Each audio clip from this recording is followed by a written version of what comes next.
ಎಲ್ಲರಿಗೂ ನಮಸ್ಕಾರ ರೀ. ನಮ್ಮದು ಹೊಸ ಯೂಟ್ಯೂಬ್ ಚಾನಲ್ಗೆ ನಿಮಗೆಲ್ಲರಿಗೂ ಸ್ವಾಗತ ಸುಸ್ವಾಗತ.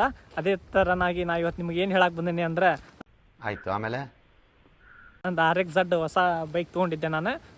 Congratulation brother. ಅಬ್ಬಬ್ಬಬ್ಬ ಲ್ಯಾಟ್ರಿ ಇನ್ಕಮ್ ಟ್ಯಾಕ್ಸ್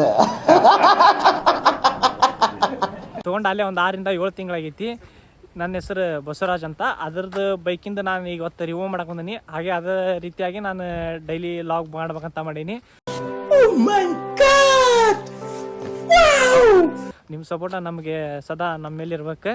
ಈಗ ಏನು ಹೇಳ್ಬೋದು ಅಂತ ಅಂದ್ರೆ, ಆ ಗಾಡಿ ಪ್ರೈಸ್, ಆ ಗಾಡಿ ಕಾಸ್ಟ್, ಆಮೇಲೆ ಅದ್ರ ಸರ್ವಿಸ್ ಮೇಂಟೆನೆನ್ಸ್, ಅದು ಒಂಥರ ಲೆಜೆಂಡ್ ಬೈಕ್ ಇದ್ದಂಗೆ. ಅದರದ್ದು ಬಗ್ಗೆ ನಾನು ಇವತ್ತು ರಿವ್ಯೂ ಮಾಡ್ಬೇಕಂತ ಮಾಡೀನಿ. ಈಗ ಎಲ್ಲ ನೋಡ್ರಿ, ಈಗ ಬೈಕ್ ಇಲ್ಲಿ ತೋರಿಸ್ತಾ ನೋಡ್ರಿ. ಇದು RX Z ಬೈಕ್.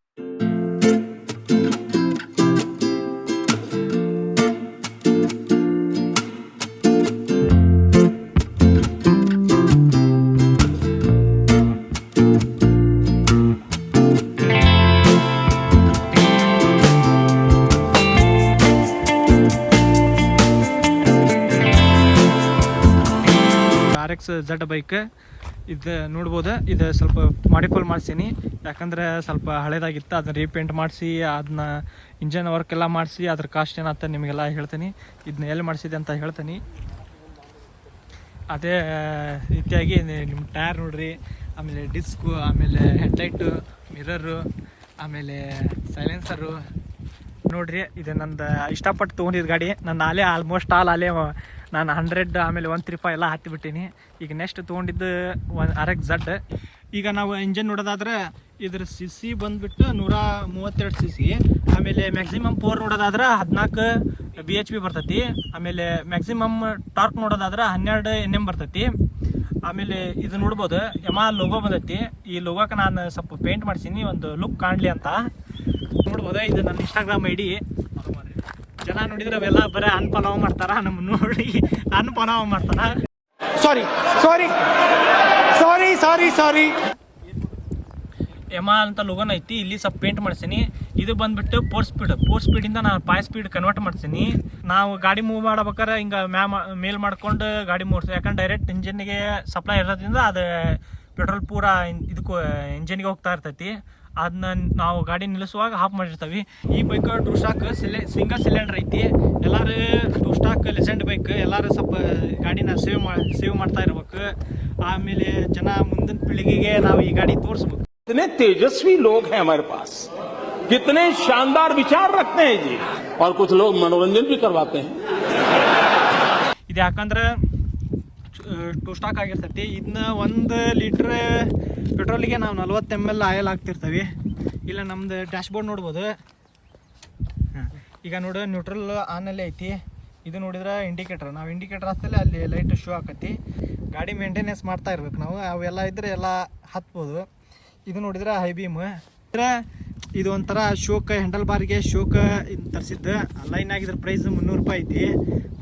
ನಿಮ್ಮ ಅಮ್ಮನ ಪಿಂಡ ಯಾವ ಬೋಳಿ ಮಗನಿಗೆ ಅರ್ಥವಾಗುತ್ತದೆ. ಅದೇ ರೀತಿ ನೋಡೋದಾದ್ರೆ ಇದು ಹಾರನ್ ಹತ್ರ ಅಸಲಿ ಐತಿ, ನೀವು ನೋಡ್ಬೋದು.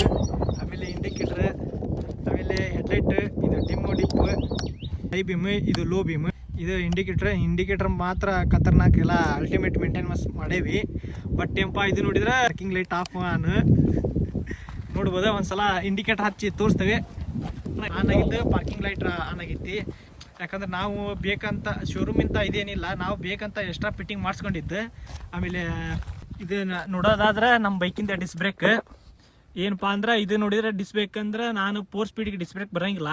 ಬಟ್ ಏನಪ್ಪ ಅಂದ್ರೆ ಅಪಾಚಿ ಬೈಕಿಂದ ನಾವು ಇದಕ್ಕೆ ಡೆಮೊಲಿಷನ್ ಮಾಡಿ ಫಿಟ್ ಮಾಡೀವಿ.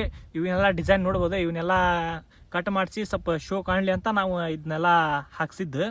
ಆಮೇಲೆ ಮತ್ತೆ ನೋಡೋದಾದ್ರೆ ಡಿಸ್ಕ್, ಫ್ರಂಟ್ ಡಿಸ್ಕ್, ಆಮೇಲೆ ಇವೆಲ್ಲ ನೋಡಿದ್ರೆ ಅಲ್ಯೂಮಿನಿಯಮ್ ಎಲ್ಲ ಗಟ್ಟಿ ಬರ್ತೈತಿ. ಇದು ಶೋ ಲೈಟ್. ಆಮೇಲೆ ಟೈರ್ ನೋಡ್ಬೋದು, ಟೈರ್ ಅಂತೂ ಫುಲ್ ಗುಡ್ ಕಂಡೀಷನ್ ಆಗದವು. ಹಬ್ಬಬ್ಬ ಅಂದ್ರೆ ಓಡಿಸಿದ್ದು ಇನ್ನೇ ನಾ ತೊಗೊಂಬಂದು ಇನ್ನೂ 2,000 ಕಿಲೋಮೀಟ್ರ್ ಓಡಿಸೀನಿ.